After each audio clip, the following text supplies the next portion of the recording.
নমস্কাৰ নিবনুৱা ছাত্ৰ-ছাত্ৰীসকলৰ বাবে আজিৰ ভিডিঅ'টো বহুত গুৰুত্বপূৰ্ণ কিয়নো মুখ্যমন্ত্ৰীৰ আত্মনিৰ্ভৰ আঁচনিৰ দ্বাৰা নিবনুৱা ছাত্ৰ-ছাত্ৰীসকলে লাভ কৰিব পাৰিব 2 পৰা 5 লাখ টকা পৰ্যন্ত। আপোনালোকে মুখ্যমন্ত্ৰীৰ আত্মনিৰ্ভৰ আঁচনিৰ ধন লাভ কৰা নাই নেকি? তেন্তে 5 অক্টোবৰ অৰ্থাৎ আজিৰ পৰা চৰকাৰে মুকলি কৰিব আবেদনৰ পৰ্টেল। নতুনকৈ ৭৫,০০০ যুৱক যুৱতীয়ে কৰিব পাৰিব আবেদন। তো এই সন্দৰ্ভত মাননীয় মুখ্যমন্ত্ৰী হিমন্ত বিশ্ব শৰ্মাই কি কৈছে আপোনালোকে শুনি লওক।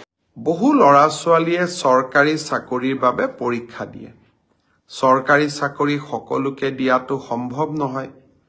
সেইবাবে ৰাজ্য চৰকাৰৰ হৈ মই ঘোষণা কৰিছিলোঁ যে আমাৰ ডেকা ল'ৰা ছোৱালীখিনিক উদ্যোগ আৰু ব্যৱসায় কৰিবৰ বাবে আমি 2 লাখ টকাৰ এটা নিধি প্ৰদান কৰিম। তো আপোনালোকে নিশ্চয় মুখ্যমন্ত্ৰীৰ কথাষাৰ শুনিছে। একচুৱেলি এই নিধিটো নিবনুৱা ছাত্ৰ-ছাত্ৰীসকলৰ বাবে বহুত উপকাৰী হৈছে কিয়নো সকলো ছাত্ৰ-ছাত্ৰীয়েতো চাকৰি নাপায়। তো সেই সুবিধাতে মুখ্যমন্ত্ৰীৰ আত্মনিৰ্ভৰ আঁচনিৰ জৰিয়তে 2 পৰা 5 লাখ টকা পৰ্যন্ত ছাত্ৰ-ছাত্ৰীসকলক দিব, যাতে নিবনুৱা যুৱক যুৱতীসকলে কিবা এটা উদ্যোগ ব্যৱসায় কৰিব পাৰে। তাৰ বাবে মুখ্যমন্ত্ৰী হিমন্ত বিশ্ব শৰ্মাই মুখ্যমন্ত্ৰীৰ আত্মনিৰ্ভৰ আঁচনিৰ যিটো নিধি সেই নিধিৰ জৰিয়তে ছাত্ৰ-ছাত্ৰীসকলক টকা প্ৰদান কৰিব। যেহেতু আজিৰ পৰা আবেদনৰ পৰ্টেলটো খোল খাব আৰু নতুনকৈ ৭৫,০০০ যুৱক যুৱতীয়ে আবেদন কৰিব পাৰিব। তো বেলেগ এটা ভিডিঅ'ৰ জৰিয়তে আপোনালোকক দেখুৱাই দিম যে কেনেকৈ আবেদন কৰিব লাগে।